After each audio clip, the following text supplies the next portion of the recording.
Romans 11. Being bereaved is open-minded, willing to listen. They search daily the scripture, whether those things were so. But in Revelation 2, in Ephesian church age, the first church, comes the deeds of the Nicolaitans. That is the spirit of conquering the light to close the mind. And this tambourine become controversy because a lot of Christians today do not believe the word. The people misunderstand, and people don't know they need explanation. Tambourine is the best term. It's not just being open-minded. You should be interested in truth. You should be humble. You're not just objective. You're fair. You're non-discriminatory. You're no bias.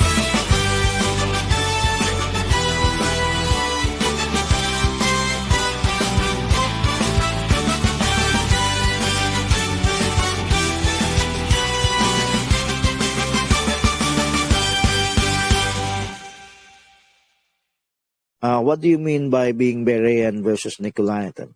Why is Berean being mentioned here? While our topic is about verses used to close minds for Nicolaitanism, why is Berean being mentioned here? The word Berean came from the word Berea in Acts 17:11. Those who are open-minded and they are willing to listen. And remember when Paul go to the Berea, people in Berea, or in the city of Berea, people there was open-minded. And what is the Nicolaitan? Nicolaitan came from the verse in Revelation chapter 2, I think verse 6. Then Jesus Christ was get angry if because they have that kind of spirit in the Ephesian church age. Jesus said, I have somewhat against thee, because they hold the deeds of the Nicolaitans. So Nicolaitan came from the word Nikau and Laity. Nikau means to conquer, and Laity means people. So that kind of spirit, that spirit is opposite of the Berean spirit, or being Berean, because being Berean is open-minded, willing to listen. They search daily the scripture, whether those things were so, according to Acts chapter 17 verse 11. But in Revelation chapter 2, in Ephesian church age, the first church commit the deeds of the Nicolaitans. That is the spirit of conquering the laity, to close mind to those who are preaching the word, something like that. So that's what I can give. Yes, I agree to what Brother Menan have said earlier.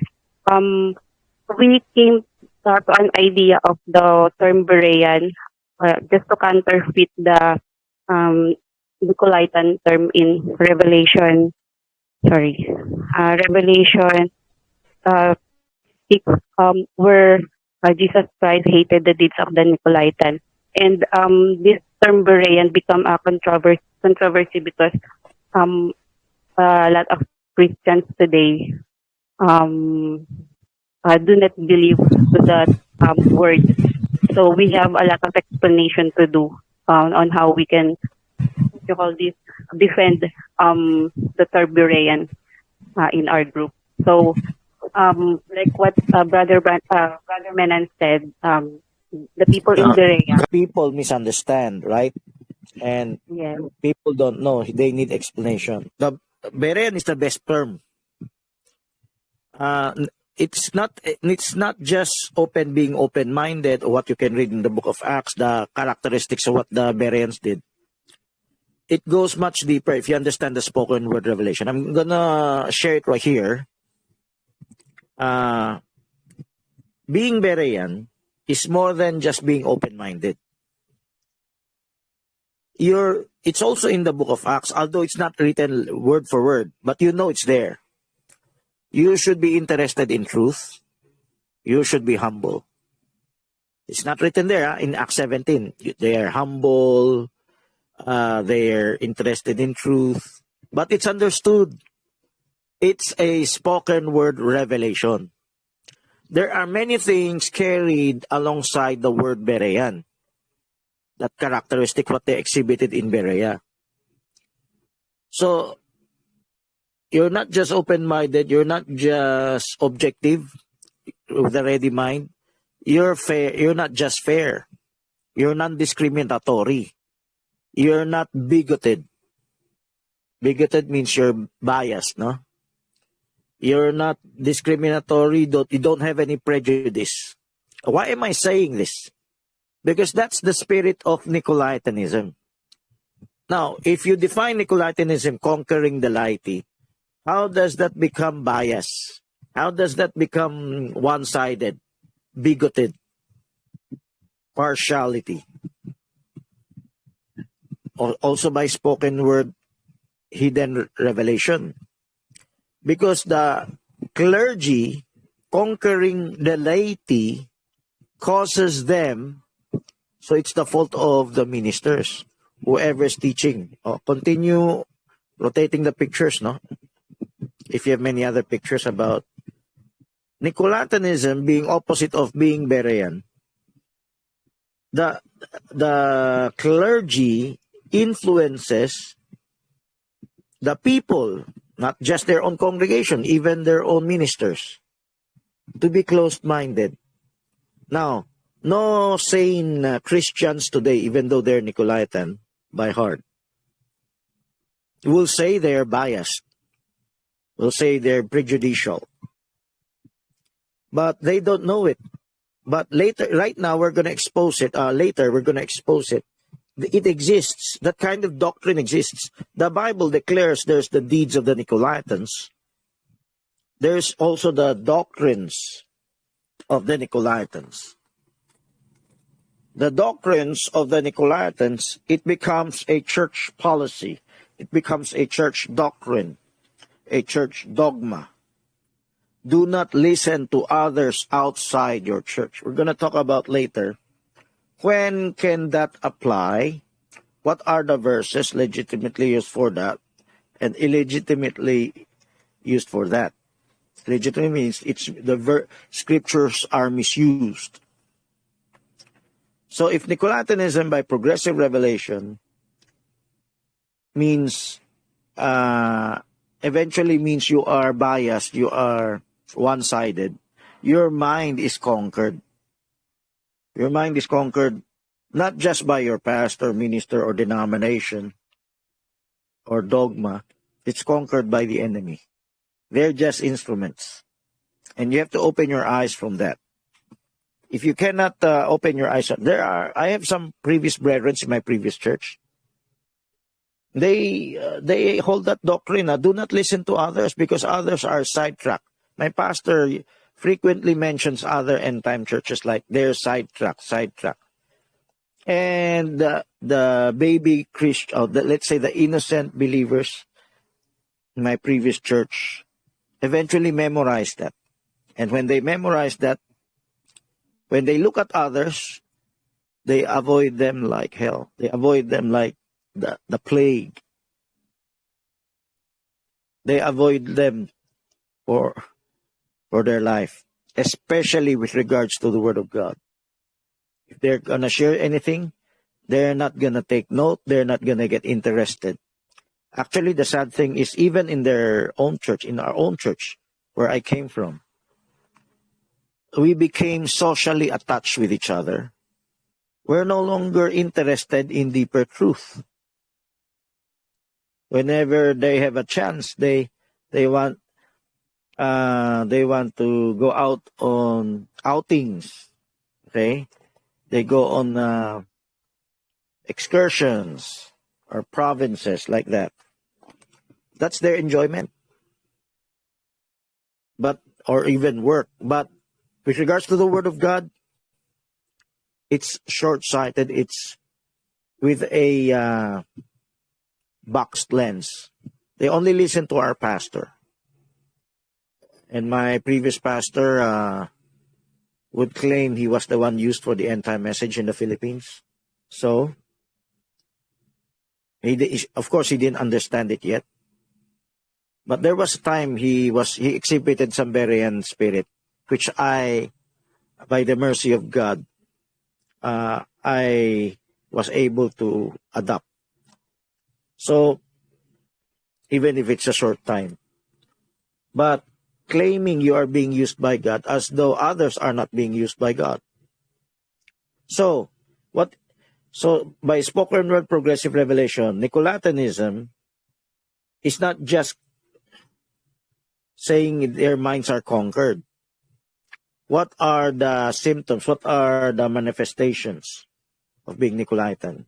Your loyalty is in your denomination. Your loyalty could be in your minister or pastor. Your loyalty could be in your dogma.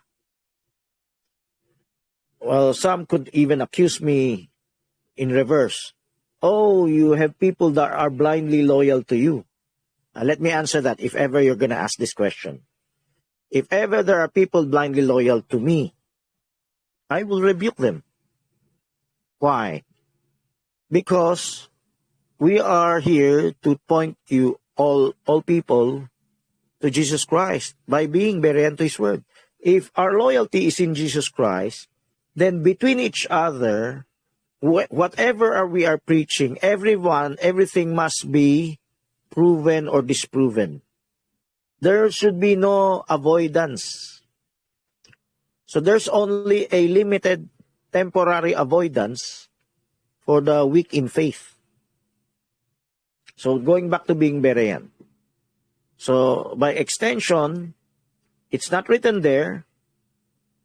What they exhibited in Berea is also humility. But you need that you need a progressive revelation to understand that. Because it's not written word for word. But you know it exists. And the Bible says in other scriptures that you have to be humble. Okay? Humble yourself before in the sight of the Lord, and He will lift you up. Esteem others better than yourselves. Philippians 2. Maybe later we're going to pass through that. No, it's not written in our list of verses. But everyone can contribute, okay? If you esteem others better than yourselves, if they want to share something that you don't know, you have to listen. You have to take note. You have to prove or disprove it. Don't use your emotions to be biased against that person. Then condemn him immediately or prejudge him. That's Nicolatanism. Lukewarmness, I could, by extension, define. 7 o'clock. You may say, I have no qualms against that, but I'm not interested. It's no big deal if I'm not going to listen. As though you're not going to take the message seriously. Now, there are messages that are important. You have to heed the warning.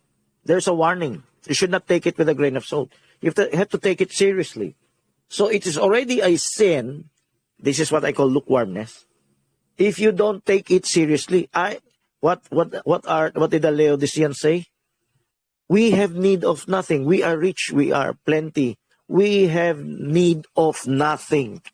So that kind of spirit also exists in many churches who are closed-minded also. Oh, what you're saying may be right, but we're not interested. Okay? So, only those who that are excusable are babes. Temporarily, you may not listen to others, but you have to learn how to be established in the scriptures. Because later, you need to leave your comfort zone. You need to decide for your own. Thank you for the picture, no? You have to decide for your own what is right and wrong. You could not always hold on to the coattails of your ministers, your parents. Of course, those who immediately want to become independent, you should still listen. Because there are people who say, even my own disciples before, why do we are free. If we wish to listen to only to other end time churches and not to Brother Francis. So, that's also Nicolaitanism or lukewarmness. As though you have a discrimination. You only want to listen to others, but if you are of Christ, you are really followers of Christ. You prove all things by the scriptures. Then if I claim that there's an important message you need to hear, or anyone else who claims that there's an important thing you need to learn from the scriptures, you need to sit down, give it some time, check it out. That's what the Bereans did. That's where we get the word adjective Berean. It's not just the people of Berea, but what they did. What did they did? They had a ready mind to listen. And what causes them to do that? Humility. Aside from humility, love for the truth. Brother Freddy says, truth seeker. But many can claim to be truth seekers, but they're not Berean. Being Berean, in order to reach the truth, you must have no biases. You must give time to check out what others are claiming. And if you think you already know what it's about to say, then you should be able to share to that person what you already know. Brother, I already know everything you teach. So let me repeat it for you. Okay? You can do that. So let's say, brother, I wish to share to you something like this. I already know that. Don't tell it to me anymore. Okay, if you already know that, comes 1 Peter 15. Answer my question. If you cannot answer, then you didn't really know. Then maybe we'll change reasoning. And that's not important. Who are you to judge? Without knowing and it first, you just judge not important because he or she does not belong to your church, does not come from your hierarchy, does not come from your denomination or your Bible school. Well, that's Nicolaitanism. Your minds are conquered. You see that picture? Picture of being close-minded. We have majority in the churches are like that. So, we already mentioned clergy versus laity. Who is the clergy? Are they the ones who are in position in the church or Yes. has an office? Okay. Yes. Clergy means those who are in positions in the church. So you don't need to be an organizational denomination with assigned titles or full registration. It could be anyone who is considered a minister. Anyone who is considered a leader, considered a teacher, a pastor, an apostle, an evangelist, a prophet, the fivefold ministry. So, if you are already serving the Lord through His Word, you belong to the clergy. Of course, the word clergy in secular terms are Catholic priests. But the clergy does not only refer to Catholicism, any kind of church. As long as you hold positions of leadership or exampleship, if you lead the way, you are a clergy. You're part of the clergy. Who are the laity? They're the people. Yes, the people. That's only that. The laity Members are, of the church. yes, members of the church. They're the ones being taught by the clergy. The laity, by our progressive revelation, they are those babes. They are babes in Hebrews chapter 5. Open up your Bible there. They're the children in Malachi chapter 4, verse 5 and 6. verse 6, sorry, verse 6. The children, not children in age, but children in understanding. They're babes. Because if they're no longer babes, in my definition of terms, if they can be clergy also. That's why I said a true believer, if you're knowledgeable enough, even if you're not yet fully matured, you should help out. If you're helping out, that's part of the clergy. Not necessarily you're deep in the word, of understanding of the word, but you wish to help out. That's part of the clergy. In my definition, of course, in other people's definition, they're the formal priesthood or formal ministers, appointed, assigned, ordained. But in my case, in my book, in my Bible, in our Bible, anyone who helps out, of course, many will contest me. I reserve that for another day. There are those who wish to say women cannot help out in the ministry. Okay? That's another topic for another day. So, anyone can help out. Even children can help out. So, your willingness to help out gives you an anointing from God. A fivefold minister does not have to be very deep in the word. But they already Berean. They're already hungering for the word. So this is my progressive understanding with regards to the word clergy. They're helping out. So you're laity, if you're not yet helping out, you're the one needs to be taught. You still need to be trained, discipled. Okay? So, what is the explanation of Brother Branham about Nicolaitanism? The clergy are exalted, the clergy rises up, and the laity goes down. Similar in the Philippines, they say the rich are getting richer, the poor are getting poorer. In this case, we can say the clergy are the ones sharing the deep things of God, the laity talks about just worldly things. And in a traditional church, wouldn't mind.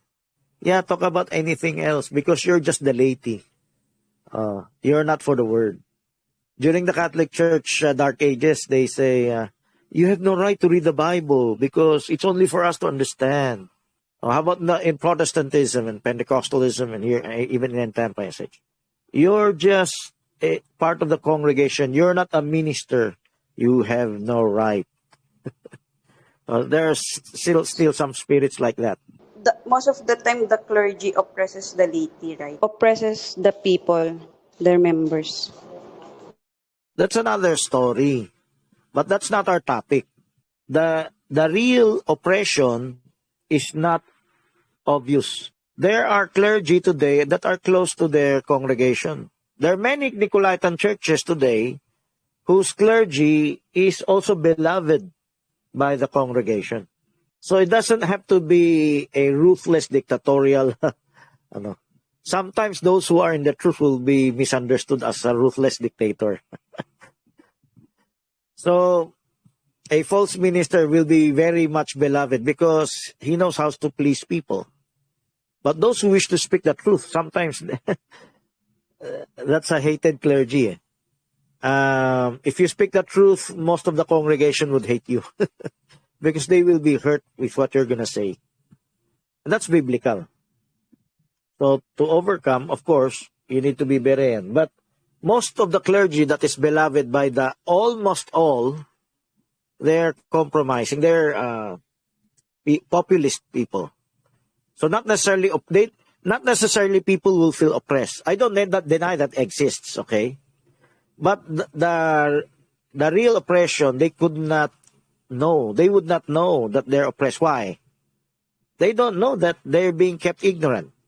Because the clergy does not require them to be Berean.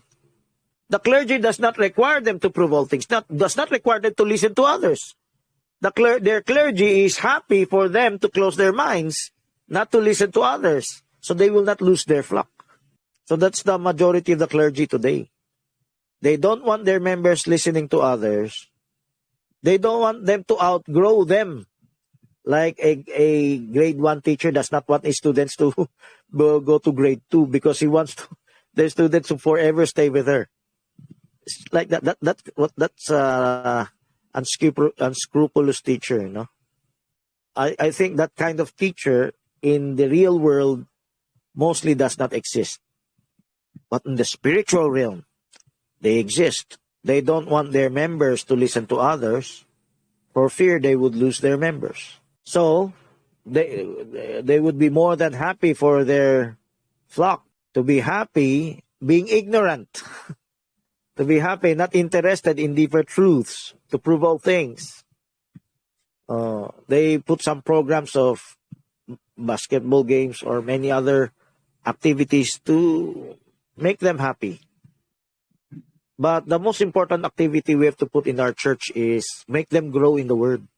Make them berean. How to compare, how to prove all things. There are many major doctrines that needs to be proven, not spoon-fed.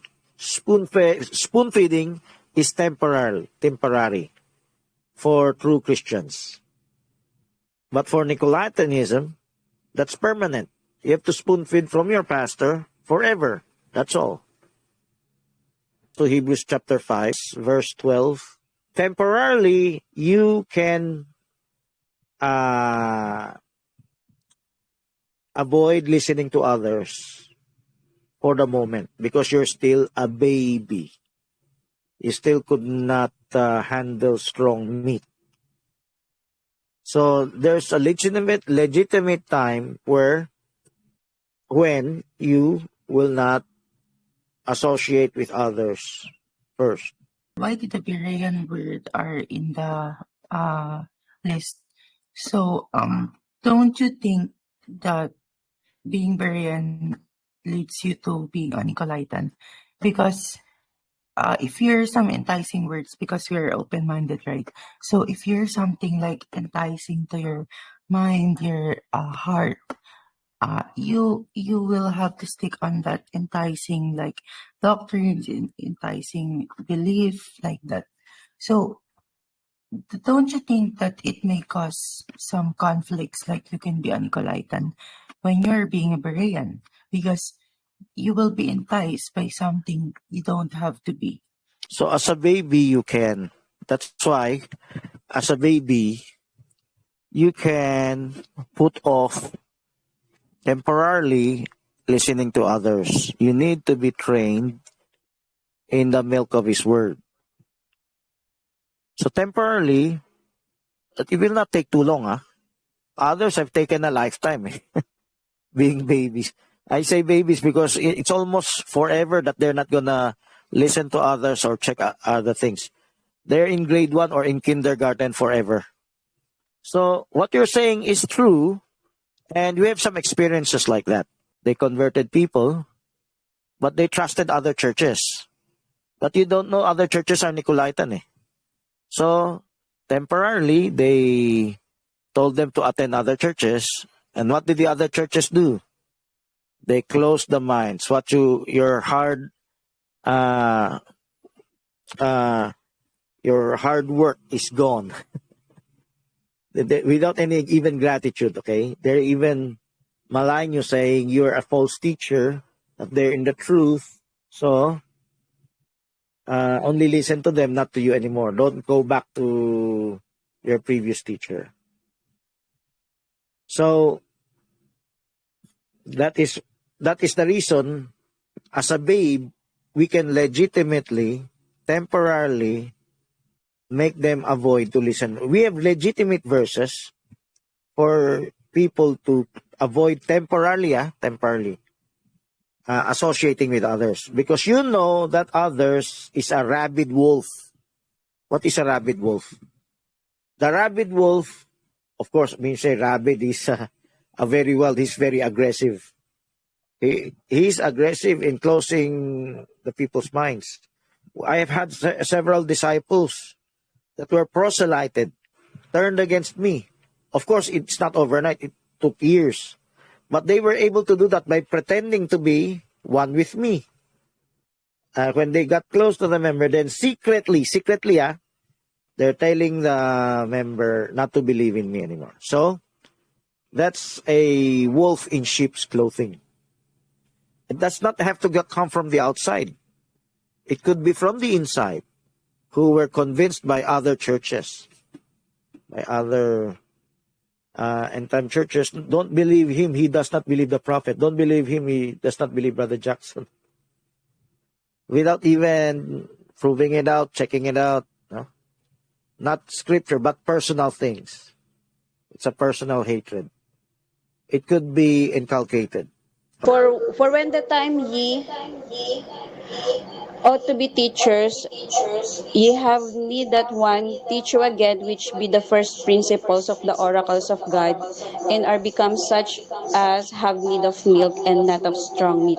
This verse also talks about other topics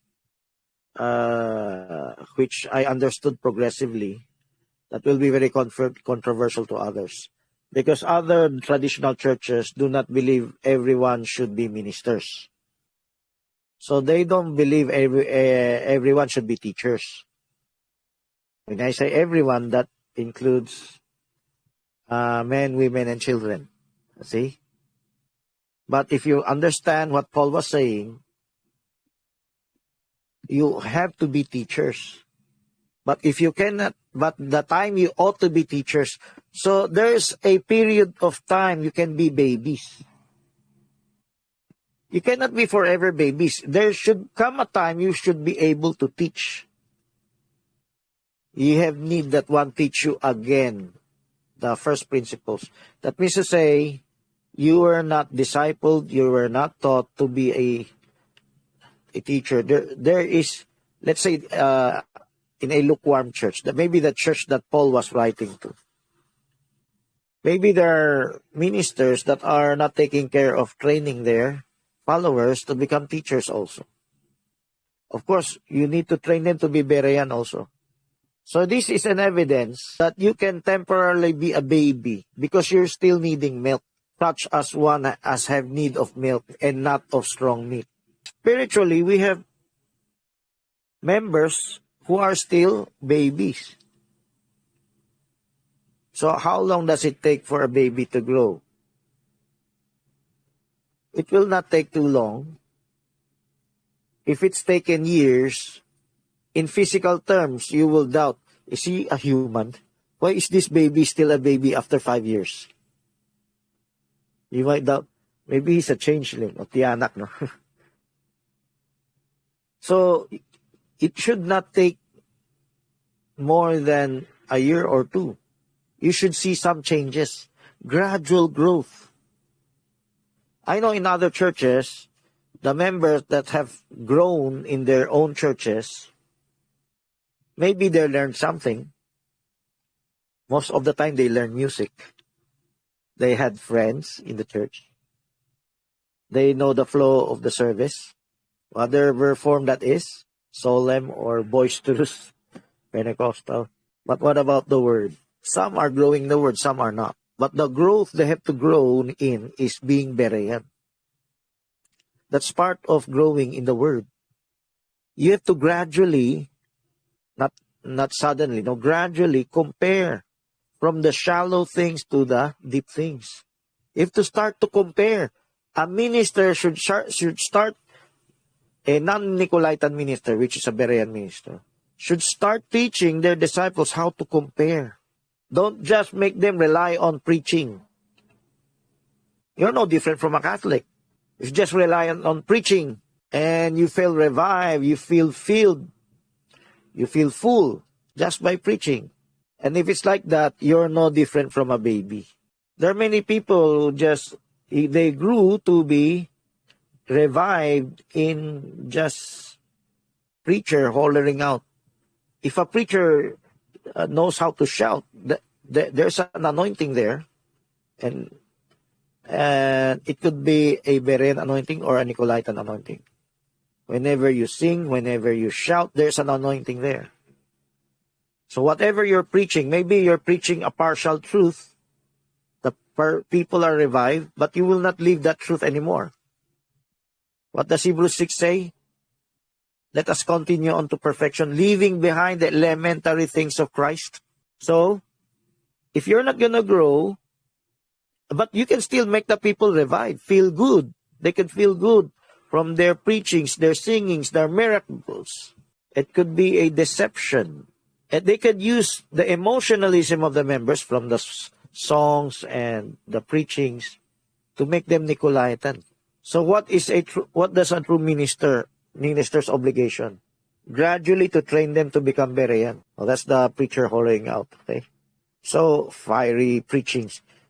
It's not wrong to preach, except what is do you know the real repentance? But being Berean is the real form of repentance, because repenting from your vices, that's just works of the flesh. But the real repentance should be from unbelief. Unbelief is close-mindedness, unteachable spirit. So when you are a baby, when you first repented, you were a baby. You were open to be taught. So when you were taught the elementary things of Christ, then you should go on to perfection. It should not take you more than 1 year to have some changes, to learn something. And if you immediately, let's say, a week, a month, even instantly, you ask your son or anyone to read some materials or hear some materials and report about it. That's what happened in the book of Acts. It doesn't take a week or a month. It took a day. The Samaritan woman, it took a day. What did they do? What they heard, they spread it out. When they spread it out, then they will feel the anointing of God. So real repentance is not repentance from your vices or sins of the flesh. But real repentance, ultimate repentance, is repentance from ignorance. So the scripture is Acts 17, verse 30. Acts 17:11 are those people in Berea. Then Paul went to other places, to Mars Hill. Then in Mars Hill, he talked about the times of this ignorance God winked at, verse 30. But now commandeth all men everywhere to repent. Repent from what? Ignorance. That's the real repentance. In Acts 2:38, everyone knows that. Every end-time believer knows that. Repent and be baptized in the name of Jesus Christ. When Peter said repent, it's connected to verse 37 to 36. 37, the people asked Peter, "What men and brethren, what shall we do?" What did Peter tell them in verse 36? He didn't say the word ignorance. You crucified the same Jesus whom God has made Lord and Christ. You crucified the Messiah. Peter didn't say ignorance, but of course they were ignorant when they did that. That's why 37, men and brethren, what shall we do? So when Peter said, repent from what? Let all the Israelites know assuredly. You must know. You must repent from not wanting to know. You must hunger the truth. You must hunger for the word. That's real repentance. And if you stop hungering for the word, then you've become lukewarm. Or if you're commanded not to prove all things in hungering the word, then you are Nicolaitan. That's my definition, okay? For everyone who lives on milk is unskilled the word of righteousness, since he is a child. A babe, a child. So that is what verse I said in verse 12. If you cannot yet teach, you are still a babe. So what is our target? In your Christian journey, you should target to be teachers. You ought to be teachers. That's the basic. Of course, you can do other things. But teaching is very basic. Everyone should know how to teach. That's what the Bible says. In contrast to what traditional churches teach. But the strong meat belongeth to them that are the full age, even those who by person of use have their sense exercised to discern both good and evil. So this is the target, should be the target of every Christian. If you can teach, you can eat strong meat. Every Christian should not take more than 1 year to be able to teach, to take strong meat, to be able to compare. I'm not saying everything is perfect, at least they start to compare. They start to being Berean from the shallow topic to the deeper topic. You start to compare. Look at our church. Look at other churches. Are they comparing? Are they proving all things? The Bible says we have to. So if the church or the ministry or the ministers gives them the impression that they don't have to do that, then that's an inadequate church. That's an inadequate church. What is a true pastor? A true pastor will facilitate for that to happen. Not just encourage, to even train them, disciple them to do that. How to do that? Jesus Christ pointed the way when he asked questions about the disciples. Whom do men say that I, the Son of Man, am? Who do you say that I am? He's teaching them to compare. There are many other scriptures for that. Should be the target. So, should we avoid listening to others forever? No. If you avoid listening to others forever, then you are forever a babe. If you're not forever a babe, you're not gonna go up in the rapture. If God knows that you can grow and you purposely refuse to grow, you will be left behind. Or try your luck in, try to catch up with as a chance passenger in the tribulation, to go up in the air. If you refuse to grow, then you're not the full bride of Christ. Like I heard Muhammad, he married a 9-year-old girl. Of course, that's too young. If that's too young, you wouldn't allow that. Jesus Christ is not gonna take you up. If you have not, the time that you have grown, you did not grow. Remember the talents that was buried? There's a person who just buried the talents lent to him by his boss. And there are others who invested it and multiplied it. The boss was so angry with his servant. Why did you just bury the talent? It did not grow anything. Same thing here. By the time you ought to be teachers, you have need of milk again. Whenever you go to church, you always see it as you're the weakling. No, do not remain a weakling forever. You need to be discipled to grow. If no one is discipling you, you start to become Berean also. What about the thief on the cross? How do you explain if others will say, the thief on the cross had no time to, he did not grow to be a teacher. He just accepted and he was brought to paradise. So we can just accept Christ as our personal Lord and Savior.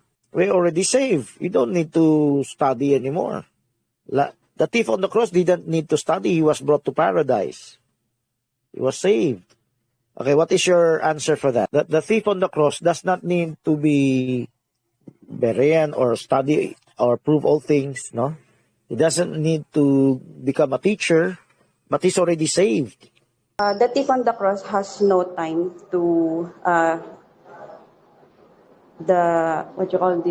to work on his own salvation during that time, because he's already on his execution day. But I believe if he was not being crossed, he will follow Jesus while he is still alive.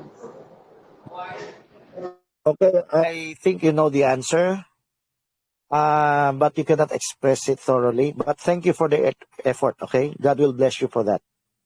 He can be saved because he had no second thoughts about believing on Christ. And then the second one is Christ intend to do it. Like you will get into heaven, like on my my palace like that. But it was only due to his perfect contrition for her sins. Like, yeah, he don't have the time to be uh his sins, like he was a thief. He don't have his time to be baptized, believe. But he, due to his perfect contrition, like he was being very young, even though his faith was little like a mustard, like a seed. I think it was due to his perfect faith or his Berean contrition. Does the thief on the cross, before his execution, was he able to hear anything, any news about Jesus Christ ministry? Yes. Because the thief asked him, Lord, when you enter paradise, don't forget me. So it's like this. It doesn't depend on how deep you are. Being Berean in repentance, you consciously will make an effort to believe, to follow him, even though you don't have much to show. God knows if you are sincerely repenting from ignorance or not. So the thief was about to die. But if the thief would not die, he'd be given a chance to live his life on earth, he would get himself baptized. He would join Bible studies. He would learn about the Savior. He would learn about the Word, the Scriptures, even the Old Testament Scriptures. He would study the Scriptures like any other true believer would. You see the difference? The reasoning of other denominations is, if the thief doesn't have to study, become a teacher or what, we can do the same thing. But you're not the thief on the cross. You're not going to die. You still have a whole life ahead of you. And you want to spend your life frolicking around. I am only saved because I've accepted Jesus Christ. So I don't need to study like the thief. You're making a wrong reasoning. Because understand the situation of the thief. The thief is about to die, so he cannot do that. But by definition, if he is saved, he also had this Berean type of repentance. Because if this is spoken word, if he would not die, he would also study the Scriptures. He would also grow in revelation. He will also serve the Lord in helping out in the ministry. So, that's the reality. That's the right answer. Okay. So, I have a question, Brother Simon. Just believe in Christ, you have to be saved. But you said it no, for a reason. But for a reason is this, like, it was so unfair. Don't you think so? Because, yeah, we have to strive day and night. Yeah, we're being considerate about our striving point, like that we are learning the Bible, the progressive revelation, day and night. God. Yes. Yeah, serving God. We have blood sweats because of the Blood, sweat, and tears. yeah, you like that. But this thief on the cross, he was just like he did not do anything because he was condemned and judged. Like, you will be saved because you believe in me. I am like Christ. Let me answer. You said that's unfair, right? The Bible says that if you have a faith like a mustard seed, you will be saved. But us, we have a faith, but we need to strive blood, sweat, and tears like that. But the thief on the cross, he have a mustard seed faith, but he didn't do anything. He just believed that he will be saved. He was not able to have the chance to serve the Lord longer. Okay, he didn't have the chance to get baptized, rebaptized. He didn't get the chance to attend Bible studies. Okay? So, you said that's unfair, right? Hello? Just say yes. That's your question, right? That would be Yeah, unfair, I was right? saying that for a reason because Yes, yes, yes. like So don't let you me think answer. so? Let me answer. Um, I think your life would be better off than him. You know why? There are two disadvantages he had. First, a disadvantage, he didn't live a good life. He lived a miserable life. He suffered. You think as a thief he was a rich drug lord? No. As a thief, he had to always run, escape from authorities, sometimes be persecuted. It's written in 1 Peter chapter 4, let none of you suffer as an evildoer. Okay? So he suffered already. He said that on the cross. We deserve what we deserve what we're doing. So he's suffering not just on the cross. I believe he's already suffering in his life before he was condemned on the cross.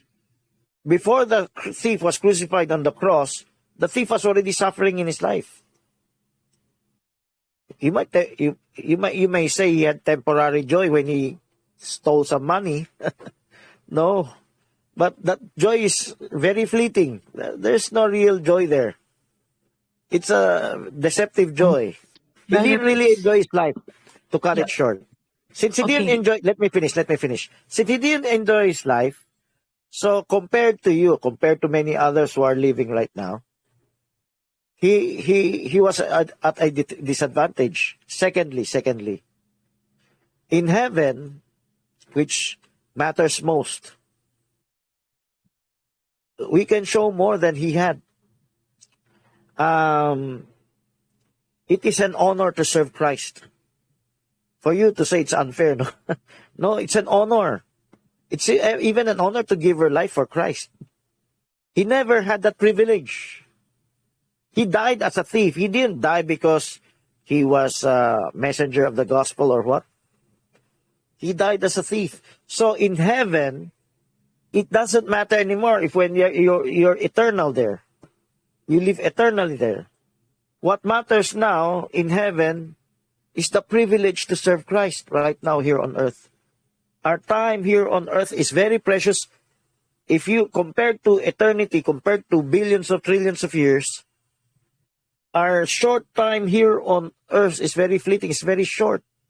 We should make do every moment we can. So it is a privilege for us, not just to die for him, but to serve him. Every breath we take, every opportunity we got, it is a privilege, which is not given to him. So technically, it's not unfair to us. It's unfair to him. It's unfair to him because he didn't have it. He didn't have a good time, and he has nothing to show for it. But of course, Christ had mercy on him. So, but the same thing in our real gratitude. If you're truly saved, we have this gratitude. We want as much as possible to serve him. It is a privilege to serve him, to give our lives for him. So that actually it's unfair to him compared to saying it's unfair to us.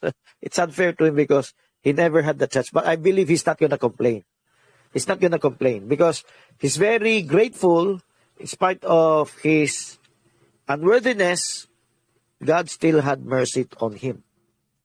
That's why I can use the word Berean repentance on him, because even though he was not able to study the scriptures, get baptized or whatever, no, or overcome many things, but God sees in every heart, every believer, if they're genuine who repented, as much as they can do it, they will. They will not celebrate, oh, we are free not to do anything. They're not like that. Every true believer will say, I missed the Bible study. I missed sharing the gospel. You will feel some regret. But if you don't feel regret, you're even happy that, oh, yeah, we don't have any. God knows every heart. if there's really Berean repentance. Okay, On Ephesians 2:8-9, God's word says that we are saved by grace through faith in Christ Jesus and not by our own efforts. But you can see on Romans 10:9 and 11 that says that if you confess with your mouth Jesus is Lord and believe in your heart that God raised him from the dead, you will be saved. For it is with your heart that you believe and you are justified. In it is with your mouth that you confess and are saved. Oh, so my question is that in this verse in Romans 10:9-11, the thief didn't confess. Yeah, he has the privilege, but I think it was complicated on this verse. And also that for us, it was also complicated because on Acts 16:31, only believe on the Lord Jesus Christ and you will be saved, you and your household. So we have to believe because we have a faith alone, God would have that grace alone. And also if we believe and our household too, we will be saved. we only need to believe. The word believe, if you have spoken word progressive revelation, is not just memorized belief or head knowledge belief. When you say you believe, you will put your life on it. That's the difference of a head knowledge belief and the belief that has revelated faith. It's a revelated faith. Hebrews 11:1,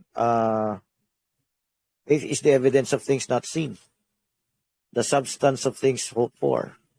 So you're looking for evidence. You don't just believe half-heartedly or wantonly. You don't just believe recklessly. You believe by faith. You believe by revelated faith means you need revelation. Revelation means it affects your life. That information affects your life. You don't just take it casually. You cry over it. You're very grateful over it. Your redemption, your salvation, the blessings, the privilege given by God, it affects your life. You don't just believe, I say nominally, just, I believe that, oh, that's over. No, the real kind of belief is you give your life for that kind of belief. You're willing to stake your whole future for that kind of belief. That's a revelated faith kind of belief. That's what the thief on the cross did. Not the kind of belief many lukewarm Christians today say, oh, I believe. Why do I have to study His Word? If you really believe, you would believe the whole of His Word. You would hunger for His Word. That's the kind of belief. Okay? So when you confess, you don't just confess Jesus Christ is Lord, I'm already saved. Like a Muslim confession of faith, La ilaha or what. The confession of faith of a believer is progressive. Romans chapter 10. That's chapter 10, verse 9, no? If you confess by your heart, Jesus Christ is Lord. Jesus Christ is Lord. It's not just Jesus Christ is Lord, like Deuteronomy 6:7. Behold, the Lord thy God is one Lord. When you talk about that, the Lord thy God is one Lord, you talk about all His revelations. John 17:3, we talked about that, the master key. When you believe in Him, when you accept, if you know God, let all the house of Israel know assuredly that you must know. Let all Israel know. John 17:3, he that knows the only true God and Jesus Christ whom He has sent. It involves not just just the Godhead. Any revelation in your time, the message of the hour in your time, that is knowing God. So believing, knowing God, eventually you will go deep in the scriptures. You will not remain shallow as a babe. You remain shallow as a babe because your heart is not in the Word. Your heart is in the excursions. It's in the cute dogs. It's in the ML games. Whatever it is. Or outings. Well, we have several children of the brethren who have had their families, but they're no longer attending church. Of course, what does it mean? Our real Christianity is growing in the Word. It's not just listening, spoon feeding from the pulpit. Eventually, you should be able to teach. You should be able to disprove and disprove. You should be able to listen to others. You should not only listen to your own pastor, to your own minister. You should be able to listen to others. You should be able to prove or disprove what is right or wrong in others, so you can share to them. You want to fellowship with other Christians. I'm not talking about your own clan or group, no? Your tribe, no?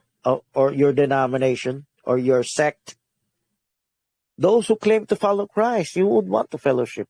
You would want to testify if they don't believe in Christ or they believe wrongly. That's the life of a Christian. Their excitement is not in the beautiful scenery of the mountains. Their excitement is witnessing. The beautiful scenery of the mountains and the delicious bulalo, delicious foods, they come second hand. They come in second. The priority is proving and disproving His Word, witnessing for His Word, ministering to others. That's growing. You're no longer a babe. You're a teacher. You can eat strong meat. And you should eat strong meat. If you're not growing, then you're sickly. You will be left behind the rapture. Maybe you're not born again yet. Okay? Real born again, real Berean repentance will make you grow as time grows on. The sincere milk of the Word. From the milk, eventually it becomes strong meat. Many Okay, go. denominations have Again. already been using the term, Berean. yes, the Many term Berean. denominations. Yes. Yes, and some have even established congregations named after it. And we Okay. can't even read the term Berean in the Bible. We can only read the people in Berea highlighting their noble character, which is a geographical location where these individuals live. So why do you have to associate the term Berean with our salvation? It may sound out of context or unfamiliar to others. Many would prefer to be identified as truth seekers. There's no need to impose Berean teachings upon us. So what are your thoughts on this? You know, that kind of reasoning is just a preference of words. So, one would like to use the word truth seeker. Brother Gunn used the word sincere. So why did I choose the word Berean? A good advantage is the person who heard that will go to Acts 17. Then they will realize what they are doing. Because every Christian should be doing that. Just so happens it's not written in other places, but they're doing that. True Christians, true believers. So it's not only in Berea they are true believers. The true believers are worldwide, universal, even in the time of Paul. But true believers will exhibit that kind of practice that we can read word for word.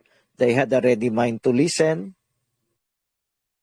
and they searched the scriptures day and night whether those things were so. So this has more details, written details, than the word sincerity, than the word truth seeker, end time believer. All those words are not wrong. You are a Protestant, you are a Catholic, you are a Pentecostal, you are an end time believer. All those words are not wrong. You are a Methodist, you are a Calvinist, you are an Arminian, you are a Lutheran. If you use the words with right understanding, not as a denomination, but you use the word that because you recognize those that were used by God. Okay? So even if it's not written in the Bible, They had other words like the way. Okay? Oh, that's wrong. We should use the way. There are others who argue you must use the word Church of Christ. There are others that argue you must use the word Church of God in Christ, like Elisoriano would. And there are many others like him. That's why they do that. And it's not original in the Philippines. It's in the United States. There's a church called Church of Christ 33 AD. So, is it because of the name or denomination? No, that's stupidity. All those names apply to a true believer. Now, why do I use the word Berean? As though the other names could not be used. The word Berean only helps you to check out what should a true believer be doing. That majority are not doing. Majority do not have a ready mind to listen. Majority does not want to listen, to compare.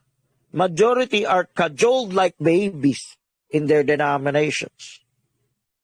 Majority are being swooned, put in a rocking chair. They're not being discipled to be Berean. They're being discipled to be Nicolaitan. That's why we need, that verse helps a lot. Because they're not doing that. You can readily expose them. They're not doing that. Brother Gan's term is not wrong if you will be sincere. If you will be sincere, you'll do that. Of course, you need a lot of explanation to do. You need a lot of explanation. But there's nothing wrong. I read his booklet. He explained a whole paragraph for that. The same thing being Berean. Of course, not the word Berean. What a believer should be doing, they should be fair, they should be unbiased, they should be impartial, they should seek after the truth, they should be humble. You take a long paragraph of lists of description. So I prefer the word Berean because I can I can combine everything in one compound word for that. So that's my answer. So I hope there's no judgment. I'm not demanding others to use the word Berean. I'm just saying what a true believer should be. So when I use the word Berean, it's not because we should only use that word, but the understanding. The same word with sincere. Okay? Does Brother Gan insist only use the word sincere when you use that? No one is thinking that way for Brother Gan. I believe Brother Gan quoted Brother Branham, if you will be sincere. But whatever choice word you use, you need the revelation. So it's faster to show the objectivity, the humility, the truth seekers aspect. There are many aspects. It's not just truth seeker. There are many aspects of being Berean. The stature of a perfect man, temperance, long-suffering. That's also Berean because searching the scriptures day and night, whether those things were so. Add to knowledge, virtue. Thank you for that booklet, illustration. Add to knowledge, virtue, temperance, long-suffering, kindness. Okay. So you can see that even though it's not written word for word, at least they have enough written there to show others you're not doing that. You're not being objective. You're not being unfair. You're not after the truth. You're after only your denomination, your loyalty, your close-mindedness. Kind, a virtue to connect to being Berean. All of it. All of it. Love, temperance, long-suffering, kindness, gentleness. Okay? So, knowledge, virtue. All of those connects to, even though it's not written word for word, you need revelation. You need spoken word revelation. What is spoken word revelation? You cannot do those things without those virtues, without those stature of the perfect man, the fruits of the Spirit. And that is what God wants us to bear fruit with. Falsehood doctrines, protecting the flock, Face dirt. faces Enticing boy words, man. Enticing words is in 1 Corinthians chapter 2. Hebrews 6 says, let us go to perfection. That's chapter 6, Hebrews chapter 6. Let us go to perfection. And if they shall fall away. When you read Hebrews chapter 6 say, fall away, does that mean you backslid into the world? you can apply to that way, that application. But falling away does not necessarily mean that you have to backslide into the world. Falling away means you cannot catch up. You're left behind. Example, we're traveling on the desert and you don't want to walk.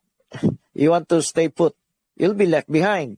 Eventually, you have a hard time catching up. That is falling away also. So you may be attending church, but you're stopped being Berean. You're no longer growing in knowledge. What does Hebrews 6 say? Leaving behind the elementary things of Christ. So let us go into perfection. How? You must continuously walk. Okay? So if you stop walking, you're prone to be infected by the spirit of Nicolaitanism. Because you may have some reasonings you don't need to grow deep. You're just ordinary members. You're not supposed to grow deep. Okay? That's a wrong notion. Okay, falsehood doctrines. There are reasonings by others that he has a false doctrine. Why are you going to listen to him? Why do you need to listen to others? They are teaching wrong. Errors. Heresies. Why do you need to listen to others? Yeah. To compare, Brother F. Okay. Yes, to know if my belief is also right or if I'm missing something.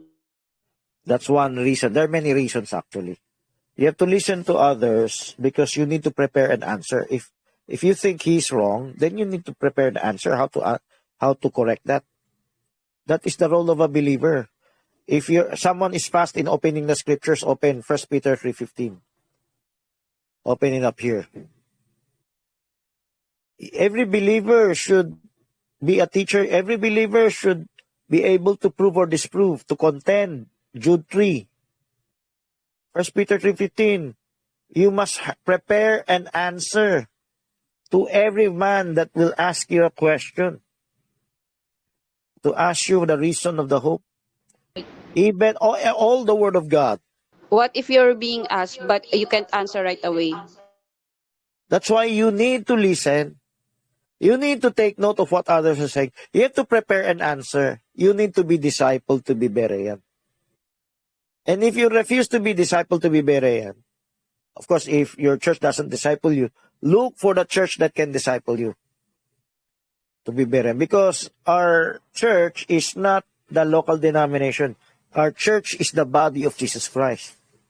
Every believer that could help out, just help out. So, you have to listen. Now, what if he knows something that you don't know? What if the things he knows is much more correct than what you know? It's a win-win situation. If you know how to listen, you will listen because you're eating strong meat already. You're being guided to compare objectively. It's not a temporary comparison. It's a limitless and exhaustive, comprehensive.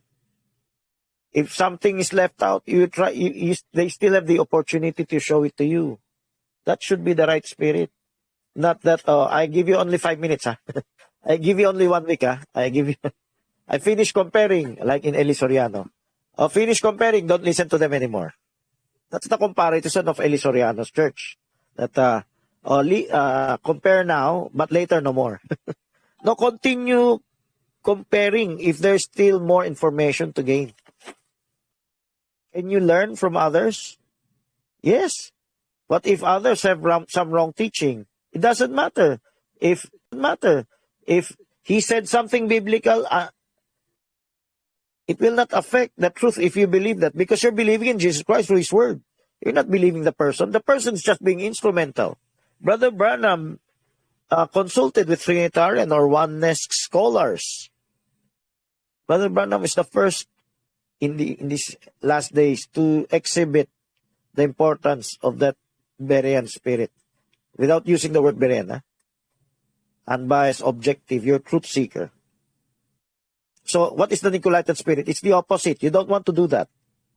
Protecting the flock. Or there's another reasoning. This told to me by Brother Manny. We have to protect the flock. Of course, it was taught to him by other end-time churches. That's why the other end-time churches comes into conflict with my teaching. Because I teach them to compare and listen. But I came from the other end-time churches. And they really don't want their members, their flock, to compare. So what was their reasoning? We have to protect the flock. That's why we don't allow them to listen to others or compare or check their evidences. We should not allow the members to listen to others to protect the flock. That's for the traditional understanding of other denominations. But Okay. progressively, you have to let the members. Actually, in the New Testament, there's scripture that says that if you have wrong doctrine, do not let them to go to your house, or do not shake hands to them. That's 2 John 9 to 10. So they do not let their members to listen to others because they think that you are wrong. You are different doctrines from them. As a baby, as a beginner, you can put off listening to others temporarily. This is what they're saying. They're not saying. Because some minister, my detractor said, this was divulged to me by who? Louis. Brother Louis. Louis Simon, okay. He told me he heard my detractor play my tape. No? I supposedly said, I really said that, na, we can be temporary Nicolaitan. I said that in the tape. So he played that tape. Oh, look at this. Even Francis teach that you can Nicolaitan. You can prevent the no. So I told Bar Luis, okay, I have no chance to answer. I hope you can answer. If you can be clear with that tape, I said temporarily, but not forever. He didn't quote that rest of that part. You cannot forever make them babies not to listen to others. You can temporarily do that. In 2 John 9 to 10, do not greet them, do not talk to them, do not associate with them, do not bid them Godspeed. The temporary disassociation means to separate, not to get involved, is temporary. That's it. Disassociation is temporary. It's not permanent. Because we read scriptures, you have to grow, you have to learn, you have to know what is the right and wrong. If what you're holding is truth, why are you afraid to teach them the evidence? It's not you who's gonna give not only you who's gonna give the evidence. You let them check the evidences if others are really teaching that way. Then you make the believer be established in the truth. Not because they rely on what you said, but because they have substantiated what you said. One is Pentecostals really teach like this, Baptists really teach like this. I experienced that in my infancy as a spiritual believer, as a message believer. My pastor said oneness is like that, Baptist is like that. And when I was in Mapua, I was able to interview them. I've substantiated what my pastor said. That's what every believer should do, given the chance. If they have the chance, they should be doing that. Not wasting their time frolicking around, no? Looking for good spots to pasyal, to have some vacation. Their hunger should be every topic. Their adventure should be in the Word. That's the journey. Until they know all, until they reach the advance. Right now, no one's going to reach to the advance if you're not interested with the Word. You might not even have the Spirit. You're not really born again. You just experience some revival of the anointing. But if you have the seed there, you were really born again. You would hunger from the milk to the meat. Let's talk about meat. Have you heard of that reasoning? This was told me by one of my disciples who I asked to attend to Bong Tiwon. And the reasoning given to that disciple is this. Are you going to eat the cake if there are feces inside? Do you understand that meaning?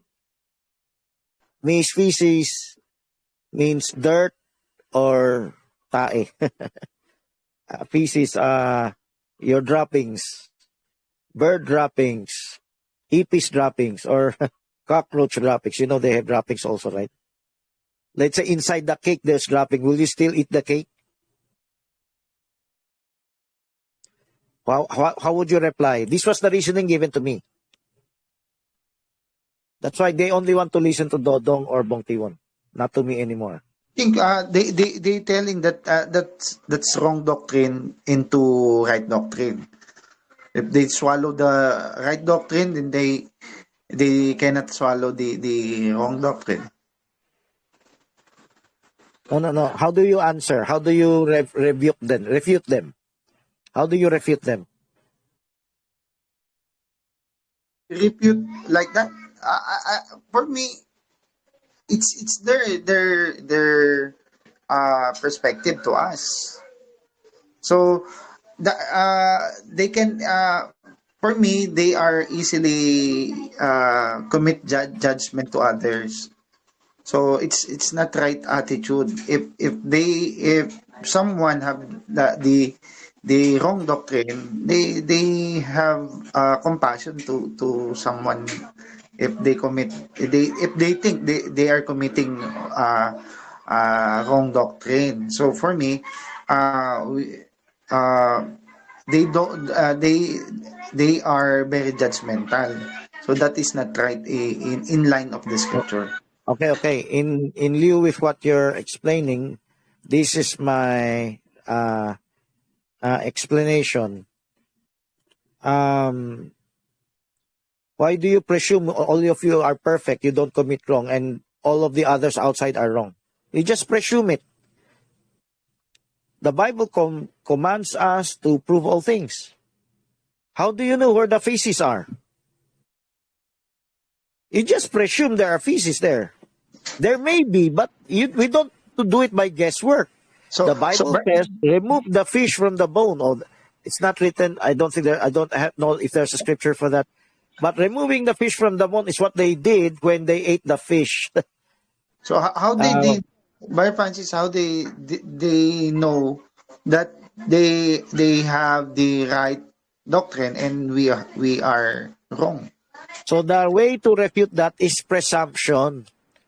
They just presume if it comes from their group, it's pure. As though there's no error. If it comes from others, they're full of their feces, even a little tiny bit. You said judgmental, yes. They have prejudice against others. As though they're scot clean, others are tainted. That is Nicolaitanism.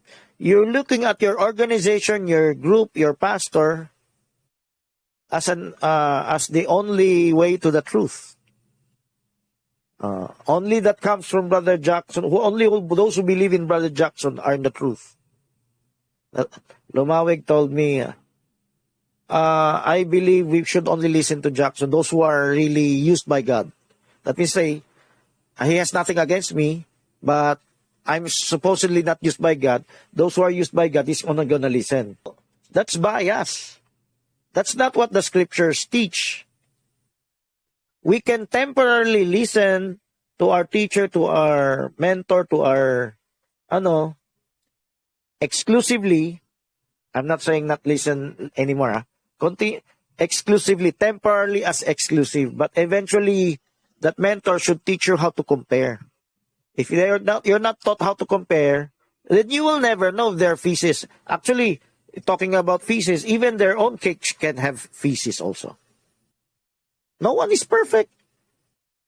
You are conceited if you think you're the only church that has no error. Others are erroneous, but you are not in error.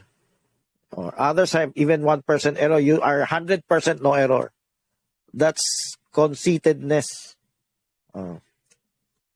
So, I hope we wake up. In order for every one of us commits mistakes. And how can you witness, how can you fulfill 1 Peter 3:15 if you're not going to compare? So, we're not going to talk about enticing words anymore. We're going to talk about the scriptures. We're going to be very fast. Let's go to letter B. Do you know what Romans 16:17 says? These are scripture verses used to close the minds of people. Some legitimately, some not legitimately. Romans 16:17. Mark them which cause division. So this is a legitimate verse for instructing a baby Christian to disassociate from those who are causing divisions. Who are those causing divisions? Those rabid Nicolaitans. They're not just innocent-minded, accidental Nicolaitans. They're rabid. They really are aggressive to close other people's mind. And it happened in our church. Okay? So, you need to mark them. That's why others are rebuking me. Why are you mentioning their name? Paul mentioned their names. You don't have love if you mention their name. Actually, true love is to let others know of that danger of this rabid Nicolaitanism. So Romans 16:17 is a legitimate verse to close minds temporarily. The difference with other churches is they do it permanently. So it's habang buhay baby. It's a permanent forever baby. Other churches, but for us it should be temporary. You can disassociate them temporarily, but eventually you have to gradually train our disciples to compare gradually. This is what they say, this is what we say. These are scriptures, these are scriptures. Most of the time, the Nicolaitans don't want comparison, objective comparison. So they would want to use this verse. How do they misuse this verse? They misuse this verse by making it forever, permanent. But we have other scriptures that you have to grow. For if he that cometh preach another Jesus, whom we have not preached, or if you receive another spirit which ye have not received, or another gospel which ye have not accepted, ye might well bear with him. How do people use this verse to close people's minds? Jay will just quote verse 4. Another Jesus, another gospel. But if you read that from verse 1, bear with me a little in my folly. And verse 4, for another would come, bringing another Jesus, another gospel. Ye might well bear with him. Well, that's what the scripture says. So, the scripture does not teach you, in this verse, in this particular verse, not to compare. Why? Verse 4 said, you bear with them. While Paul said in verse 1, bear with me a little in my folly. So Paul was teaching the Corinthians, bear with him as they bared with others who brought another gospel, another Jesus. What is bear? Bear is like long-suffering or temperance, patience. You can bear how to take note. Like in Berea, they had the ready mind to listen. That's forbearance. Forbearance is, you can be patient. Because you need to take note, you have to compare objectively. So this verse does not teach you to close your minds. Or just disassociate, like in Romans 16:17. That's legitimate. This is a misused verse. They just cut the verse.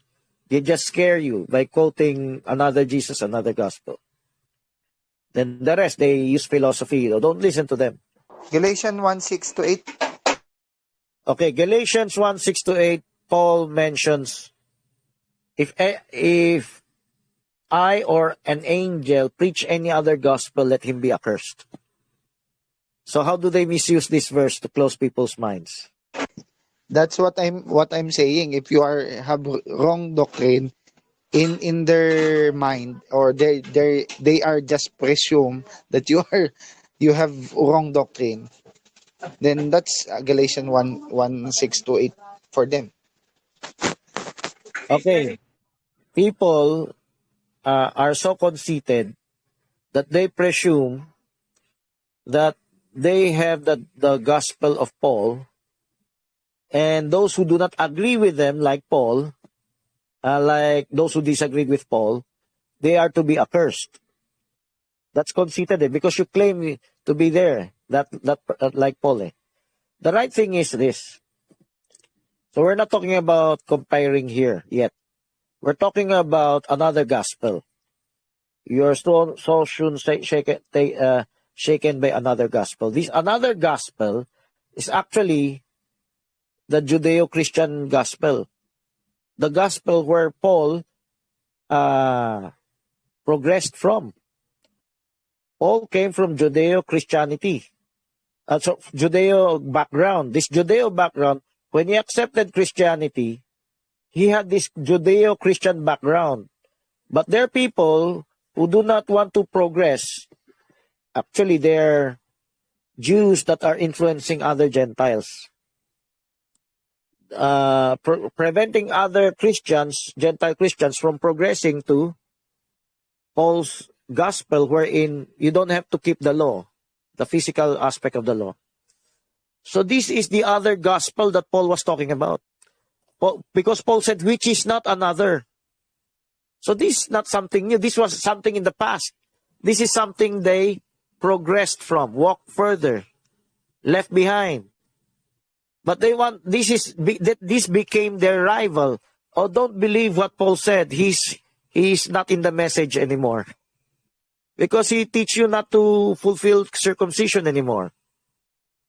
Not to follow the law anymore. But they are talking about Gentile Christians or other Gentile Christians. Say other, not from Israel. And Paul said, don't be withheld by them. That's another gospel. What did Paul say? Are you the one to curse the person or not? Who will curse the person? Let him be accursed.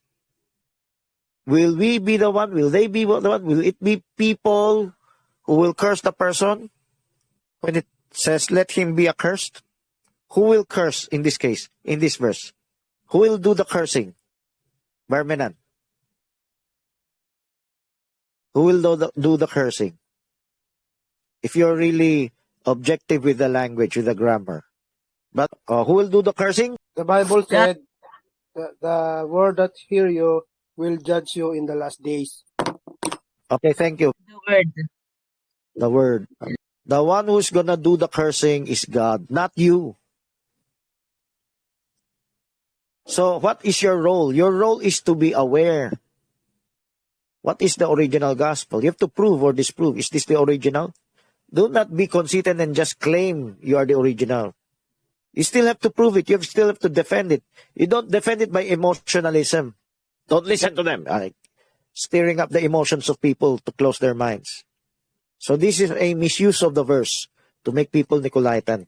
Matthew 16:12. What does it say? Blessed art thou. Beware of the leaven of the Pharisees and the Sadducees. What is the leaven? So, if denominations would quote, beware of the leaven, or beware of false doctrines,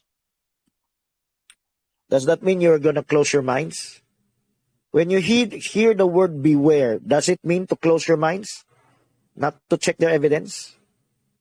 What does beware mean? Pharisees is the doctrine of the Nicolaitan.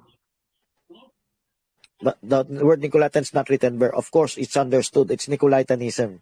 In our present time. Yes, it's Nicolaitanism. But my question is, how do you explain the word beware? I said beware. It's actually beware is be wary. You should be aware. Amen. Amen. You must be aware.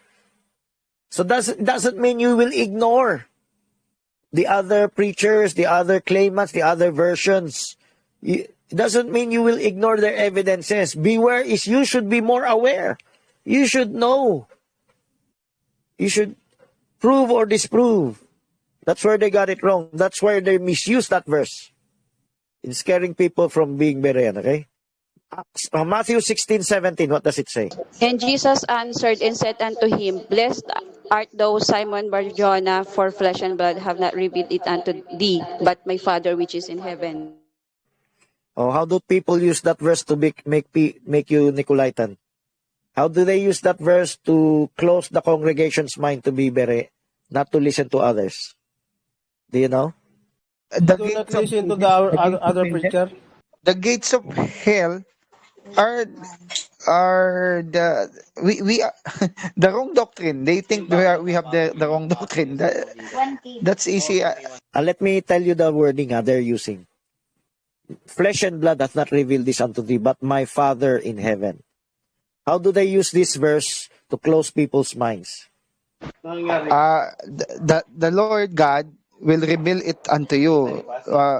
You should not what is that? You should not listen to others to Amen. Not listen to other preacher.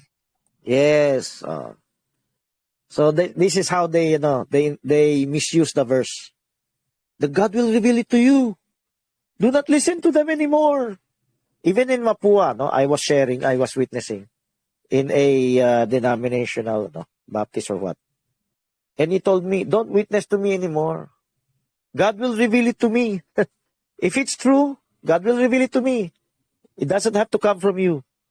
You see that kind of attitude? Oh, that's the same thing. Brother Joseph told me, it's revealed to you by God. You don't need to listen to others anymore. You don't need any teaching. As though there's no more preaching, there's no more teaching. Okay, the right explanation is, biblically, we need people, we need flesh and blood. So when Christ said, flesh and blood hath not revealed this unto thee, it's not by human effort, but humans are involved. Human effort is Nicolaitanism. But God's way is comparison. Matthew 16:14, 13, 14, whom do men say that I, the Son of Man, am? It was compared to 15:16, who do you say that I, the Son of Man, am? So, there's comparison, and that's God's way of vindicating what is true. Because that's how the Father speaks to you, reveals it to you. Not by partiality, partisanship, but by objective evidence through the scriptures or through comparing. Some say that he believe that God reveals direct to other people, because in the Old Testament we believe that God direct to talking to God in the audible voice. Old Testament, Hebrews 1:1, God who at sundry times in diverse manners spake in time past by the prophets. God still uses men. God still uses men. When God used Jesus Christ used the fivefold ministry. Brother Branham recognizes all ministers are being used by God. And what about their errors? The answer to that is being Berean. You know how to sift through the right and the wrong. And that's our mandate in the Bible. And when churches refuse to teach that, then they're brought into conquering their minds, Nicolaitanism. They don't want their members to objectively compare. But what are you afraid of if that's the truth? If being transparent, in the scriptures, if that's a major truth, the evidence is as clear as daylight. The scriptural evidence, the written evidence, not just the spoken word evidence. Spoken word is a continuation of the written evidence. Okay? The understanding of the written evidence. The obvious understanding. Okay, like you don't read the word humility in Berea, but it's understandable they had that humility. They just need, this is what Barbara also calls reading between the lines. Okay? Okay, you're so sure of it. 1 John 2:18-20. Okay, let me say what is written there. They went out from us because they were not of us. Of God. They Are do there not in the listen to us, same is not group, of God. but do not have the same ideology. No, the answer to that is this. Let me just give the answer. It's similar to 1 John 4, 6, and 7. Brother Although, Francis, I do didn't not include it there. listen. Do not listen because they are not one of us. It's the That's same, another verse. explanation. There's another verse. We are of God because we have the unction of the Holy Spirit. The error there of those Nicolaitans misusing that verse is they just identify themselves similar to Paul. If you do anyone who do not believe my gospel, if anyone who preaches any other gospel that I have preached, they will just conceitedly identify us like Paul. The same thing as John, as though they are John, that they went out from us because they were not of us. If anyone do not listen to us, they are not of God. It's just, the error is just direct identification without substantiation. They avoid substantiation. They just use emotions, just marking people. You are of that, we are of this. You are of error, we have. It's just the Catholic Church, just saying Martin Luther is in error. I was not able to talk about Martin Luther, no? When Martin Luther was asking for substantiation of the Bible, but the cardinals say, just believe us. Don't check the evidence anymore. No need for substantiation. You demand too much. Okay. So I hope you've understood that. Lord, thank you for the wonderful revelation. And I hope that you bless Brother Francis and also those who help out for this ministry. And Lord, guide us and bless all those who are listening, and as well as our family and other families, Lord. This is our prayer in Jesus' name. Amen.